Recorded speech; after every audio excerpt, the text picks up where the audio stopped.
¿Cómo les va? ¿Cómo andan? Les doy la bienvenida nuevamente aquí a Canal 5. Empieza la entrevista y hoy nuestro invitado es el intendente de Florida.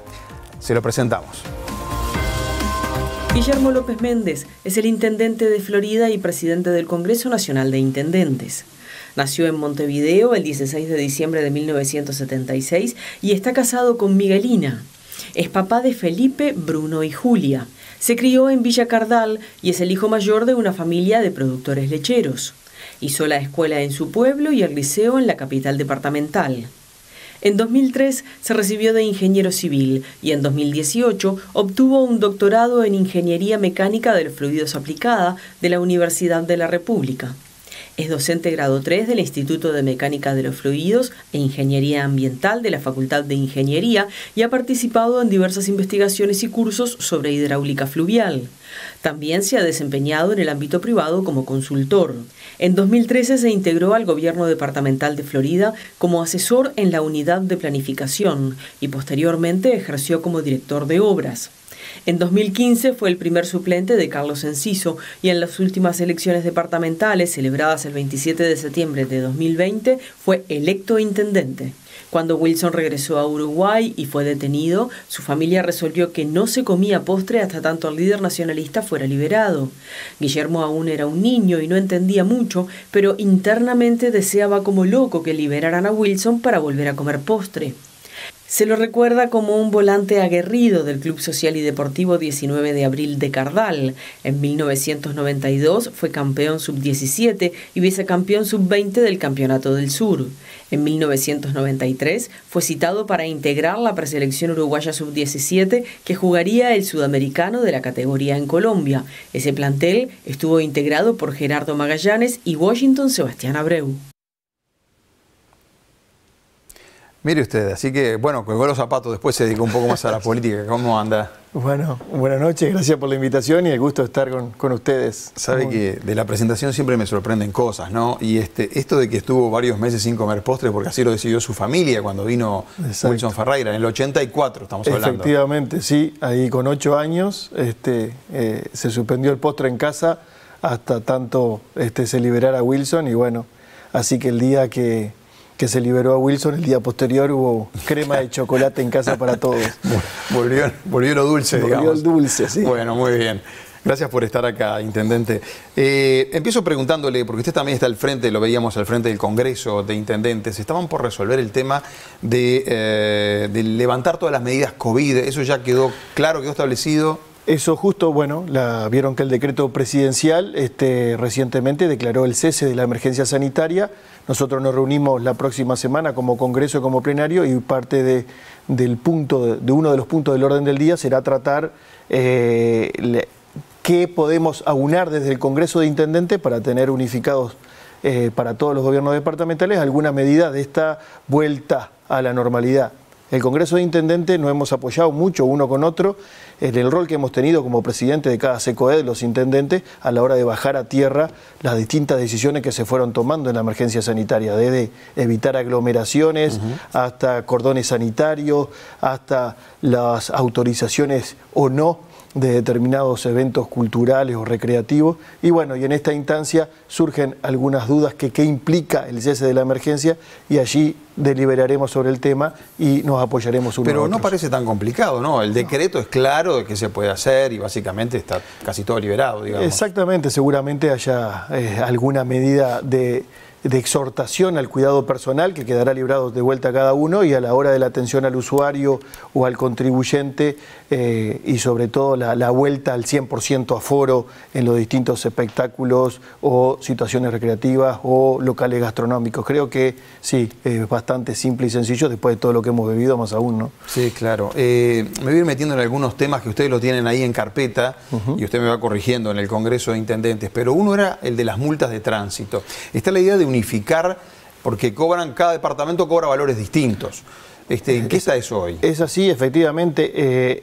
Primero, el sistema único vehicular que evita desde el 2012 aquella famosa y vieja, por suerte, guerra de las patentes, va desde la unificación del tributo patente rodado. Y a partir de ahí se disparan varias líneas de trabajo para la unificación. Efectivamente, parece poco poco coherente en un territorio tan pequeño tener ni siquiera el mismo menú de infracciones de tránsito, ni siquiera el mismo listado de infracciones de tránsito. Entonces ahí ya he hecho un trabajo técnico muy exhaustivo en identificar y unificar las distintas y la totalidad de las infracciones de tránsito. Y después, asociado a eso, las multas por cometer esa infracción. Entonces no es posible que en Artigas o Montevideo hayan distinta multa por la misma infracción. ¿Y hay mucha diferencia entre los valores entre un departamento y otro? Las había, sobre todo en algunas multas más que en otras. Algunos eran, por ejemplo, la de mayor diferencia eran la de exceso de velocidad y las de conducir bajo efectos del alcohol o alguna droga. En ese sentido, hemos trabajado mucho y aspiramos a que, si no es en el próximo plenario, en el último de Mercedes de la Expoactiva, logramos avanzar fuertemente y esperamos que en este plenario de este mes, si no sería el próximo, llegar a votarlo y a considerarlo en el plenario para dejarlo firme, para que luego vaya a cada junta departamental a que se refrende como decreto departamental y allí posibilitar tener una unificación en las multas de tránsito. Así que eso puede salir rápidamente, si se quiere. Me está Aspiramos, sí. Nosotros nos propusimos como presidente del Congreso en enero, nos dimos un ultimátum, si cabe el término, para resolverlo en 2 a 4 meses. Venimos discutiendo, en el Congreso viene discutiendo hace 2 años de esta posibilidad. Y bueno, por suerte en enero ya llegamos al acuerdo de que tenemos que avanzar y unificarlo, que no era lo que estaba presente. Habían algunas intendencias que tenían dudas de si era o no pertinente avanzar en unificación. Ahí lo acordamos en enero y nos dimos un plazo de 4 a 5 meses para liquidarlo. O sea, ustedes lo resuelven ahora en estos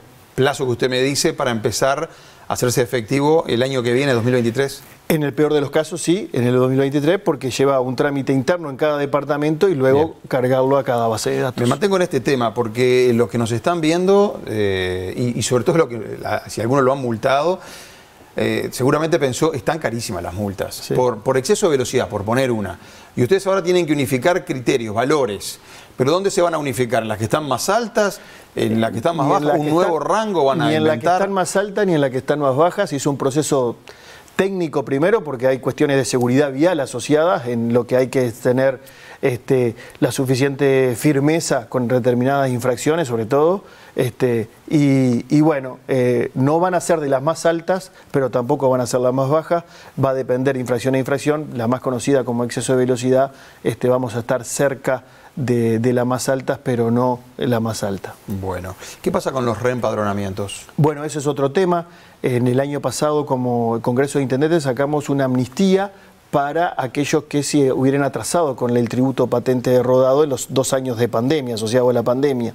Y allí hubo un plazo de tiempo. Dejamos marcado y claramente trazado en la posibilidad de, en estos próximos meses, vamos a ver si es mayo o junio, lo trazaremos en el próximo plenario, de generar el reempadronamiento gratuito. ¿Qué implica esto? Vamos a resolver quitarle el costo a la transferencia de una patente de un departamento a otro. Por ejemplo, si compro un auto en Maldonado y yo vivo en Canelones, efectivamente, no me cobrarían reempadronarlo en Canelones. No te cobran el traslado de la patente de rodado y el costo de la chapa asociado a ese reempadronamiento, que a veces es una atenuante para regularizar la situación y claro, bueno, y apostamos a que todos tengamos un parque automotor lo más regularizado posible, ¿no? ¿Y la libreta por puntos? Yo creo que creo que era chico y se hablaba de la libreta por puntos. Sí, efectivamente, en los últimos años sobre todo nosotros estamos avanzando con lo que es el permiso único de conducir a nivel nacional. Sí. Ya se ha avanzado en muchas cosas. Por ejemplo, el examen teórico es de la misma base de preguntas y las mismas componentes. En todos los departamentos se le exige a los nuevos conductores lo mismo. Lo mismo en cuanto al examen teórico, en cuanto a los criterios de exámenes médicos, en cuanto a las certificaciones de las distintas academias que enseñan a conducir.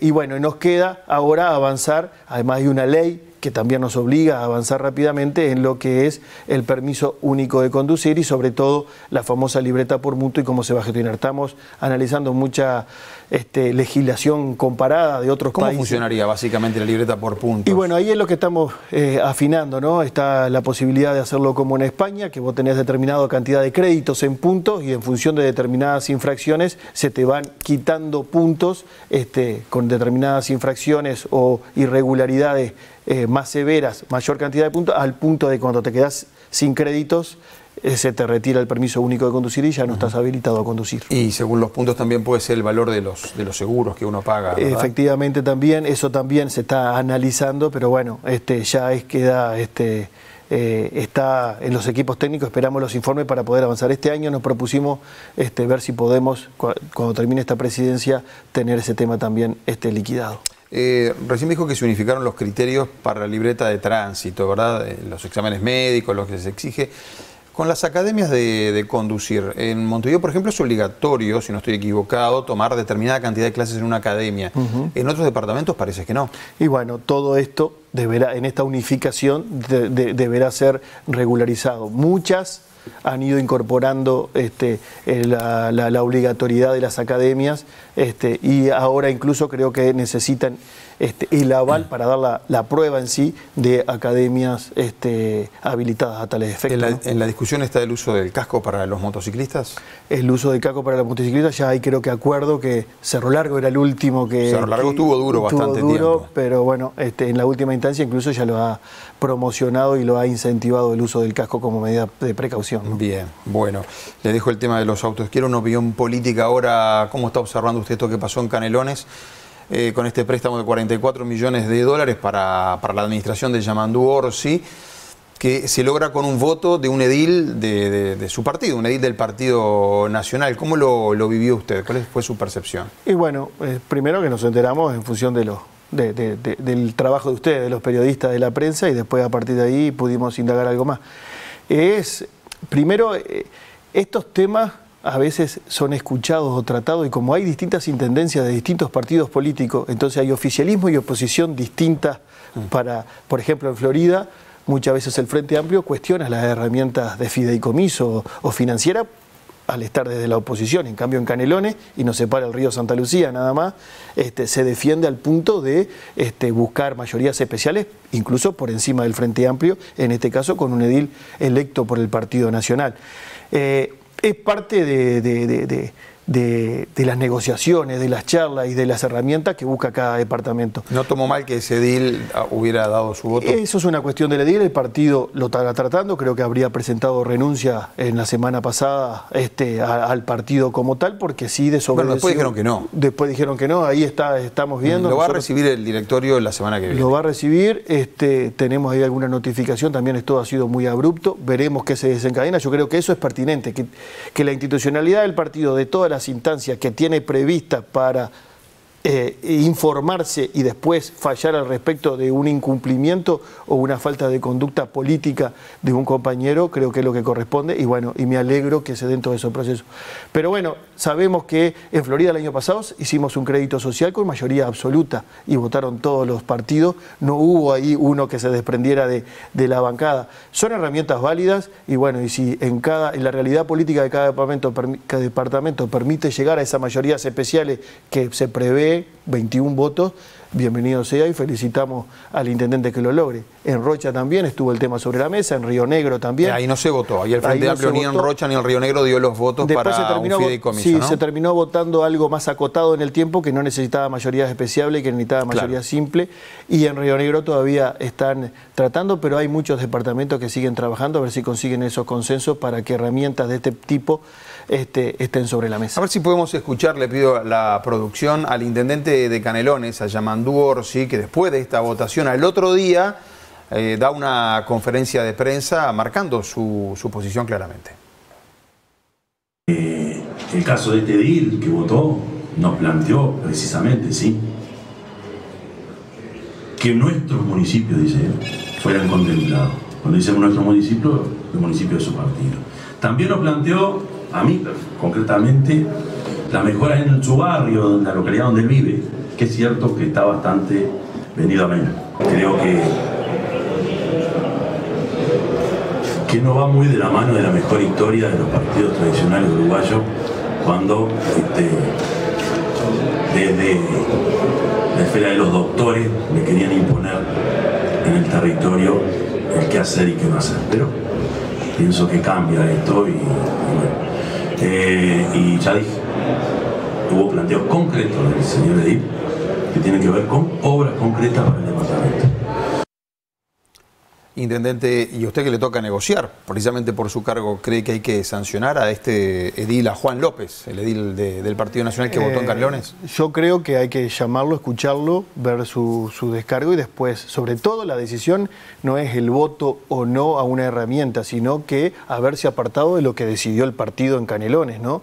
Y allí habrá que escuchar también a los compañeros de Canelones, la departamental y bueno, y todos los referentes para sistematizarse. Pero también hay un tema que decía ahí el colega Yamandú, ¿no? En el tema de la herramienta está bien.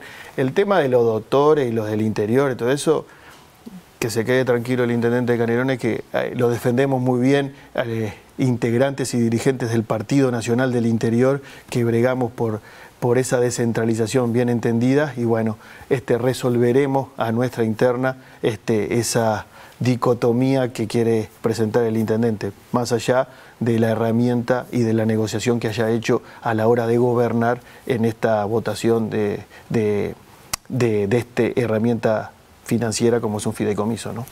¿Tiene deudas la Intendencia de Florida? Lo llevo un poco a su territorio ahora. Tiene deudas, sí, tiene incluso un fideicomiso que ejecutamos el año pasado, estamos terminando de ejecutar por 17 millones de dólares, un único fideicomiso, y bueno, y tiene un crédito social que contrajéramos el año pasado para atender 14 programas de contención social en el marco de esta pandemia, uno de los cuales fue duplicar la posibilidad de beneficiarios de jornales solidarios, oportunidad laboral en Florida, pudimos duplicar el alcance de lo que se hizo a nivel nacional. ¿Y va a necesitar otro fideicomiso, cree? Porque todavía le quedan tiempo para gobernar. Sí, nosotros no tenemos la realidad política como para poder pensar un fideicomiso que trascienda un periodo de gobierno, y ya este periodo de gobierno ya lleva 2 años, entonces en 3 años cualquier herramienta financiera lo hicimos con este crédito el año pasado, no podemos pensar esa alternativa porque entendemos que no está dada la realidad política para llegar a esos consensos y a esas mayorías especiales que necesitaría. Bueno, sí, realidad política, pero la realidad económica. ¿Usted necesitaría otro fideicomiso, por ejemplo? Para ejecutar obras, por ejemplo, sí, siempre hay la herramienta fideicomiso, sobre todo que adelantar tributos que van a ingresar en el futuro para poder invertir ya y hacer obras. Así lo hicimos el periodo pasado con el intendente Enciso a la cabeza y creo que ha sido muy buena herramienta. Sí, si lo tuviéramos, no la vamos a tener, entonces tampoco es que se nos compromete la situación financiera por no tenerlo, lo que sí perdemos la posibilidad de hacer obras, de hacer más obras. Y que las podemos disfrutar ya y no esperar a que tener esos ingresos para poder invertir y ejecutarlas. Bien, y allá, acá importa el número de los ediles, siempre. El que gana tiene la mayoría en la Junta, pero puede ser una mayoría de 16 votos. ¿Cuántos ediles tienen ustedes ahí? 17 el Partido Nacional. 3 el Partido Colorado, son 20, y bueno, 10 los del Frente Amplio, por lo tanto... O sea, a usted le faltaría un voto para esa mayoría especial. Con el Partido Colorado y el Partido Nacional completamos los 20, faltaría un voto del Frente Amplio para llegar a esa mayoría especial. ¿Y usted cree que el Frente Amplio le puede dar un voto, ese voto que le hace falta, si lo requieren? El año pasado nos dieron todos los votos para este Fondo Social, yo creo que... se votó por unanimidad. Se votó por unanimidad. Yo creo que no, en función de la situación, de la realidad, y no lo vamos a plantear porque no vamos a hacer un desgaste donde no creemos que haya ambiente para hacerlo. Me nombró a los jornales solidarios. Sí. Porque tenían plazos, se volvió a aprobar otro plazo. ¿Hasta cuándo van a estar rigiendo ahora? Hasta el 31 de mayo se aplazaron los beneficiarios que están activos. Sí. No se pueden reingresar más, los que vayan renunciando o reinsertándose en el mercado laboral estable van a dar de baja, y bueno, y eso es con el saldo que quedó de los créditos disponibles de los primeros 9 meses de jornales solidarios. Estamos trabajando también para ver la posibilidad de repetir una nueva edición con el Gobierno Nacional, de recoger una muy buena experiencia que todos evaluamos como muy positiva, incluso los intendentes del Frente Amplio que se animaron a hacer propuestas al respecto cuando al principio habían algunas dudas en la previa de este programa. Así que el programa es muy bueno, hay que cuidarlo y ver la posibilidad de repetirlo para situaciones muy puntuales y bueno, que sea un estribo, un escalón para la reinserción en el mercado laboral. Claro, pero en esta la primera vez que se crearon los jornales solidarios, estaba ahí el fondo coronavirus, la situación de emergencia sanitaria que teníamos. Ahora, ¿qué pasa con el financiamiento? Porque todo eso tiene un costo. Exacto. Hasta ahora lo ha pagado, digamos, el gobierno central. El fondo COVID, Sí. el gobierno central, efectivamente, tiene un costo y esa es una de las cosas que estamos trabajando, ¿no? La principal componente, de dónde se financia, qué alcance tiene, cuántos meses. Hemos llegado también a la conclusión de que tiene que ser una herramienta transitoria, no puede ser que se alargue y que se continúe en el tiempo para los mismos beneficiarios, tiene que ser 4 o 6 meses, un plazo que nos obligue a todos a que haya una solución definitiva al tema de empleo y no a través de estas herramientas que son transitorias. Pero la financiación es parte del principal problema que tenemos que atender junto con el alcance que también hace a la cosa. Y en esta nueva etapa serían las intendencias las que pueden colaborar económicamente también. Hay voluntad de las intendencias de participar también en la financiación, por supuesto que no en la totalidad, y bueno, y ahí es parte de lo que estamos evaluando con el gobierno nacional. ¿A Florida cuántos puestos le tocaron de estos jornales solidarios? 405, que con esta duplicación que pudimos hacer con este crédito, llegamos a 810. ¿Y en qué tipo de tareas los utilizó usted, por ejemplo? Y tareas que son de mejora de espacios públicos, se le iban reconociendo las capacidades y se le hacían en la inducción, se le hacían unos determinados cuestionarios que le permitan ver qué capacidad habían.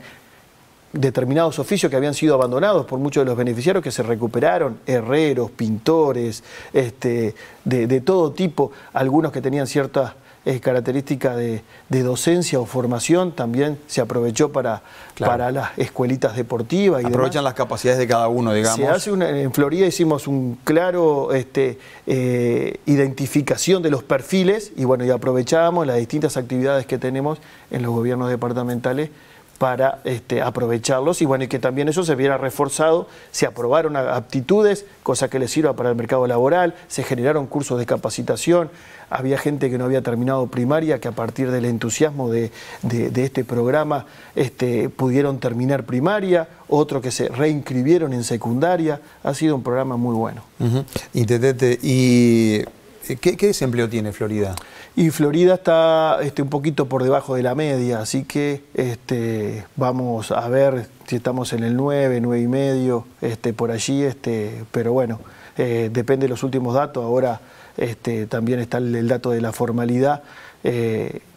Creo que bueno, Florida siempre está un poquito mejor que la media, aunque siempre un caso para nosotros amerita el máximo de los esfuerzos. Siempre hay que tratar de ayudarlo. Y el tren de UPM que pasa por su departamento, ¿no? Lo que sería la Ruta 5 para... Exacto. Mirando el mapa. Es el departamento que tiene mayor recorrido del ferrocarril. ¿Deja empleos también eso allí? Hay una actividad, sobre todo en lo que derrama, ¿no? Todas las actividades conexas, que desde el comercio hasta los alquileres, de mucha actividad. En mano de obra directa, en floridenses, no ha sido tal el impacto como el que se esperaba inicialmente, porque en realidad hay mucha empresa que ha llegado con su mano de obra calificada, operadores de máquinas. Los que están haciendo la vía, por ejemplo. Los que están haciendo la vía, los que mueven suelo, que se entiende que tienen determinados grados de confianza de las empresas que han hecho efecto, pero sí ha habido un movimiento que lo explica en la mejora del empleo el ferrocarril central y bueno, y ahora tenemos otra gran obra como es la doble vía Ruta 5 hacia Durazno, que creo que también eso va a implicar un gran movimiento en todas esas actividades secundarias de servicio, de maquinaria, etcétera, que genera movimiento y bueno, y dinamiza la economía local. ¿Y el vivero de UPM? ¿Está ahí en su departamento? Está pegado, está en Sarandí del Chi, un poquito al norte, en Durazno con el límite de Florida, pero sí también derrama en la zona norte del departamento, Capilla del Sauce, pero sí, directamente en Sarandí del Chi, donde tiene mayor impacto. Sarandí Grande, Florida, ahí me acuerdo que hubo unas protestas de vecinos, por el tema del tren estoy hablando. Bypass. Pero eso le quiero preguntar, no todos tienen por qué saber cómo vino la protesta de los ciudadanos de esa localidad. Decían que les dividía la ciudad al medio el tren de tal forma que era prácticamente imposible cruzar. Además va a haber muchos trenes. Se cambió el trazado, un bypass, ¿eso ya quedó resuelto? Sí, en la anterior administración se resolvió cambiar el trazado que estaba previsto en el proyecto original, que era con la traza original por la mitad de la ciudad, y bueno, y ahora ya se está construyendo el trazado alternativo por fuera, es el bypass que se le hace a Sarandí Grande. También en Florida hubo una movilización al respecto, pero allí la administración anterior decidió mantener el trazado original en función de los beneficios y bueno, de los costos y de los beneficios que tenían las distintas alternativas, y bueno, y allí no se pudo. Sí se hicieron algunas medidas de mitigación que hoy están en ejecución. Y en materia política, ¿usted va a ir por la reelección? Porque este es su primer periodo. Ese es mi primer, sí. Y es un dirigente político joven, además. Sí, sí. Tiene en su y bueno, objetivo. veremos. Nosotros somos del riñón de Carlos Pájaro Enciso, de la agrupación Manuel Oribe, del Partido Nacional allá, una agrupación que muy comprometida siempre con el partido. Y bueno, y veremos qué los compañeros definen. Por supuesto, uno trabaja para seguir en esta actividad, y bueno, y el mejor, el éxito o el fracaso de una buena gestión, no hay nada mejor que las urnas para que lo diriman, pero bueno, es una decisión que tomaremos colectiva. Soy hombre de equipo y bueno, y nos debemos cuando lleguen los momentos que bueno, pero a usted le interesaría, digamos, políticamente hablando, usted es el actual intendente. Uno cuando afronta esta responsabilidad es, bueno, si tenés la oportunidad de seguir un periodo más, también van a quedar cosas que te interesaría terminar o seguir, pero de vuelta, no nos rasgamos las vestiduras por eso, sino que si tenemos que ser gregarios del pelotón, seremos gregarios. Si tenemos que esperar el sprint, esperaremos el sprint. Lo hemos hecho en los distintos roles, en las distintas etapas, y de vuelta, sin una falsa modestia, ni mucho menos, estamos sometidos a lo que defina todo el equipo en Florida. Claro, también hay que ver qué piensa, digamos, Carlos Enciso. Es el actual embajador de Uruguay en Argentina. 2 veces intendente, primer intendente reelecto históricamente en Florida. Y usted viene de su riñón político, además, digamos. La opinión más importante, en función del consejo que ¿No habló con él para ver si él se va a postular, por ejemplo, como intendente? ¿Eso no lo han manejado todavía? Charlamos de la realidad política del país y del departamento, y lo que él tiene claro y lo que yo tengo claro, que la decisión de él es la más importante de todas, porque es nuestro líder. Entonces, si él entiende que para todos lo mejor es que nosotros vayamos a la reelección, que yo vaya a la reelección, será lo que abrazaremos con fuerza. Si entiende que él pueda volver, o si él entiende que otro compañero ocupe esa responsabilidad y ese honor, estaremos también ahí, por supuesto, charlándolo, discutiendo, pensándolo juntos, pero sobre todo sopesando su opinión. Y si no vuelve a la actividad privada, usted es ingeniero además. Sí, sí. ¿Vuelve a la actividad privada o seguirá en la política? Bueno, veremos, hacer futurología en esto, pero yo creo que esta actividad ha sido una opción de vida, y bueno, y creo que va por allí. Pero también, si volvemos a la actividad privada, también abrazamos nuestra profesión con mucha pasión, y además en la introducción ahí decían, miembro de una familia tambera, así que sí. También podemos... ¿Sigue teniendo el tambo la familia? Era de sus padres, digamos, ¿no? Sí, de mi padre y mi hermano en la actividad. Mi primo tiene el tambo, y bueno, y mi padre y mi hermano tienen un campo donde hacen forraje y comida para los establecimientos lecheros, así que también tenemos donde canalizar la actividad personal. Perfecto. Intendente Guillermo López, gracias por haber venido. Fue un gusto haber conversado con ustedes. Me quedé pensando en el tema de las multas que tienen que decidir. Exacto. Si hay que votar bajarlas, bueno, no es mala idea, digo. No, siempre es más simpático. Le digo por las dudas. Usted llévelo como idea al Congreso Intendente y vemos. Te tiene preocupado el tema. Cada multa por... Sí, pero vio que los excesos de velocidad a veces por poco... El exceso de velocidad ya se decidió que será gradual. No es lo mismo un exceso de velocidad por 10 kilómetros por hora del límite que por el doble. Claro. Si es un límite de 60, ir a 70, que ir a 120. Sí. O si un límite de 100, ir a 110, que ir a 200. Entonces eso sí se definió, incluso los directores de tránsito de todo el departamento, de todo el país, decidieron la gradualidad en la infracción. Está bien, todo es por la seguridad, digamos, ¿no? De todos nosotros, en definitiva. Sí, porque si uno circula a 80, 90 kilómetros por hora en lugar de 45, es temerario también el manejo, ¿no? Bueno, tampoco, no me voy a poner a discutir con usted, pero tampoco le pueden poner 45 kilómetros a determinadas avenidas que usted dice, 45 hay que ir frenando. Exacto, ya, ¿verdad? Sí. Eso también es muy pertinente. Sí. Intendente, gracias por haber venido. Al contrario, gracias por la invitación. Buena gestión allá en su departamento. Amigos, de ustedes también me despido. Será hasta el lunes que viene con otra entrevista. Que pasen bien. Gracias.